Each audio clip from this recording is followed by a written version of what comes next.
ஸ்ரீ குருப்யோ நமஹ. அழியா செல்வமும் பேரின்பமும் பெற இந்த அபிராமி அந்தாதியின் 15வது பாடலை பாட வேண்டும். தன்னழிக்கென்று முன்னே பல கோடி தவங்கள் செய்வார், மண்ணளிக்கும் செல்வமோ பெறுவார் மதிமானவர்தம். விண்ணளிக்கும் செல்வமும் அழியா முத்தி வீடுமன்றோ, பண்ணளிக்கும் சொல் பரிமளையாமழை பைங்கிளியே. இனி இதன் விளக்கத்தை பார்ப்போம்.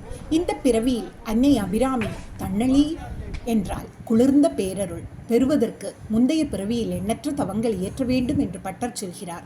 எண்ணற்ற பல பிறவிகளில் செய்த தவப்பயனாக அம்பாளின் எல்லையற்ற கருணை வாய்க்கிறது. அம்பிகையின் கருணை பிரவாக அருளின் பெருமையை பட்டர் கூறுகிறார். இறைவனை காணவும் கைகுவித்து வழிபடவும் வாயார அவள் புகழ் பாடி மகிழவும் இந்த மனித பிறவி ஒன்றுக்குதான் தனிப்பட்ட பெருமை. நிலையற்ற மனித பிறவி மூலம் நித்யானந்தத்தை அடைதலே சிறந்தது.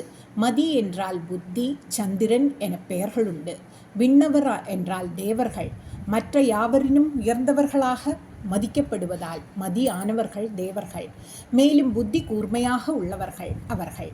ஆகவே மதியிற் சிறந்த வானவர்கள் என்று பட்டர் சொல்கிறார்.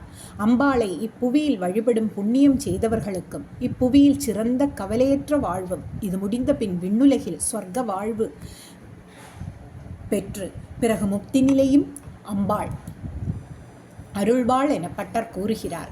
இப்படி தன் அடியார்களுக்கு மண்ணுலக விண்ணுலக இன்பங்கள், முக்தி இவைகளை நல்கும் அன்னை அபிராமி மனமுவந்து மகிழ்வுடன் பூர்வ புண்ணியம் உள்ளவர்களுக்கு கொடுக்கும் திறனும் மனமும் உள்ளவர்களுக்கு அருளுகிறாள்.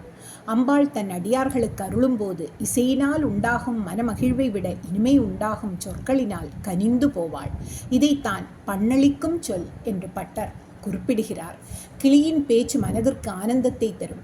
ஆகவே அன்னை அபிராமியை பைங்கிளியே என்று பட்டர் அழைத்தார். அம்பாளை கிளி என்று பட்டர் கூறுவது சிவசக்தி ஐக்கிய ரூபம் என்று பொருள். மேலும் பட்டர் அம்பாளை பரிமகள் என்று கூறுகிறார்.